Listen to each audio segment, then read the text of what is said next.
untuk merubah. Merubah siapa? Merubah nasib kita. Pertanyaannya, nasib kamu sudah berubah belum? Kalau belum berubah, kenapa kok masih diam saja? Karena semua perubahan itu ternyata hasil dari perjuangan. Contoh terkecil misalkan ya, saat teman-teman ini saya benar-benar ingin menyampaikan ke teman-teman, karena berjuang itu seakan sesuatu hal yang itu harus mendapatkan hasil yang bisa dilihat, dinikmati, ataupun itu berupa sesuatu hal ya. Ternyata perjuangan pertama yang harus kita syukuri itu adalah saat kita selamat. Selamat dari apa? Selamat dari penderitaan.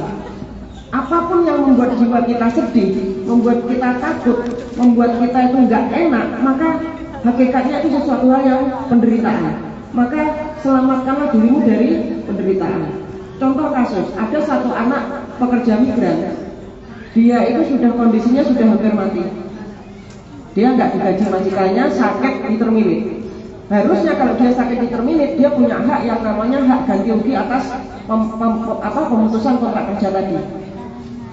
Tapi pertanyaannya, dia ternyata di pengadilan kalah nih.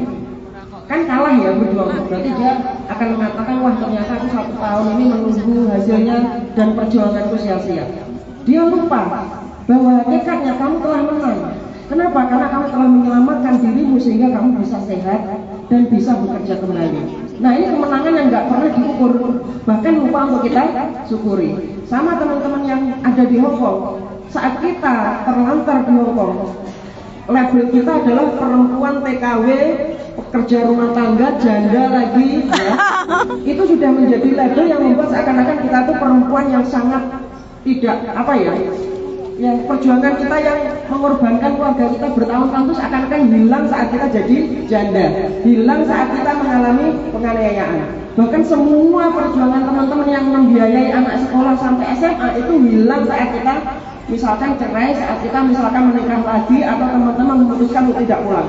Itu semua perjuangan sia-sia, seakan-akan tidak ada nilainya.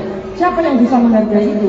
Yaitu diri kita sendiri. Karena setiap orang menyelamatkan diri itu pasti punya alasan, tertentu. Contoh terkecil, kemarin saya juga dikasih tahu sama Shelter Betung House. Tahu Shelter Betung House nggak? Shelter tahu. Mungkin sebagian belum tahu. Shelter itu adalah tempat penampungan bagi pekerja migran yang bermasalah. Kemarin saya tanya, shelter ini tempatnya siapa? Tempatnya semua pekerja migran yang bermasalah, termasuk dia yang mencuri. Saya tanya, loh kenapa kamu tetap menampung orang yang dilihat dia melakukan kesalahan? Karena dia adalah orang yang bermasalah. Walaupun dia mencuri ya, harusnya kan ngapain sih orang mencuri kok ditampung, ditolong gitu kan? Ternyata Betung House itu tetap menampung.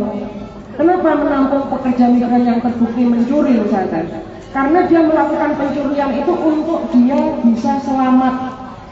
Ada satu kasus di rumah itu, pekerja migran, dia mencuri uang 50 teman-teman. Pengadilan memutuskan dia bersalah. Apakah saya akan melihat dia bersalah? Tidak. Apakah kita membantu? Kenapa? Karena alasan dibalik mencuri 50 itu karena dia nggak dikasih makan sama sekali. Sama seperti kemarin, hari ini saya juga cerita, ada kabar yang sangat viral hari ini, yaitu seorang perempuan Indonesia yang mencoba membunuh neneknya. Semua orang langsung melihat, wah dia bener nih jahat, dia bener akan mencoba menyelkai. Wah ini orang Indonesia itu kok seperti ini, jangan lagi diambil pembantu seperti ini, bener nggak? Semua orang langsung menghujat bahwa dia itu orang yang sangat buruk, tanpa sedikit pun yang memahami mengapa dia melakukan itu. Benar? Tidak ada yang melihat bagaimana kondisi kerjanya dia seperti itu sehingga dia harus mengikat kedua tangan orang yang dijaga tadi. Nah inilah yang saya maksud bahwa perlu bagi kita itu untuk memahami setiap alasan mengapa kita melakukan sesuatu. Contohnya hari ini kita melakukan buka bersama La Rosa dengan GBSA. Alasannya kenapa sebenarnya? Apakah hanya sekedar mengumpulkan orang, kemudian makan, kemudian nanti pulang? Ya, enggak kan ya? Karena tujuannya adalah untuk meyakinkan bagaimana teman-teman juga terinspirasi bahwa kita itu bisa melakukan sesuatu sekecil apapun. Termasuk alasan kita berjuang. alasan kita berjuang untuk merubah. Nah teman-teman ada yang mengatakan mendukung partai politik ABCD. Berjuang nggak mereka? Berjuang nyebarin flyer ya kan, mempromosikan semua anggota kandidatnya, menyuruh orang nyoblos A, nyoblos C, nyoblos D. Bener nggak? Kalau ditanya Mbak kamu ngapain? Aku juga berjuang ini agar dia masuk di anggota DPR. Pertanyaan terakhirnya, kamu berjuang untuk merubah apa? Merubah siapa?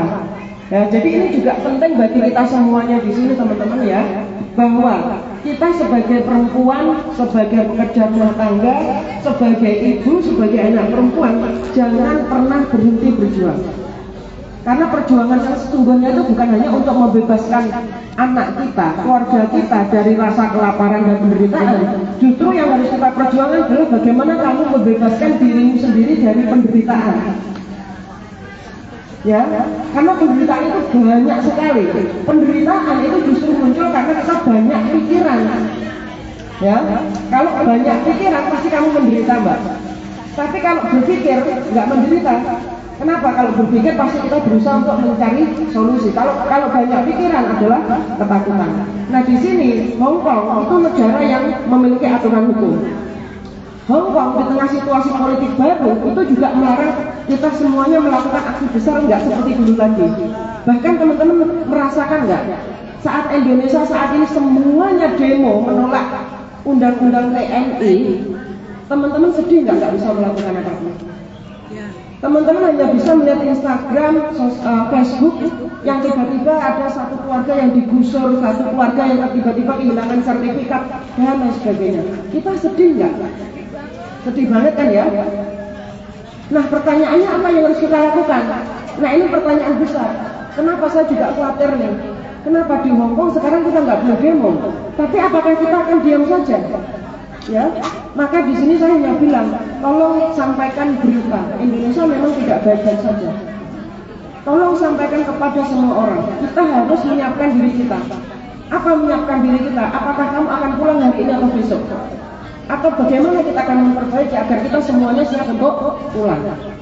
Ya, yang selanjutnya adalah bagaimana kita membekali diri kita agar kita tidak terjebak dengan yang namanya viral.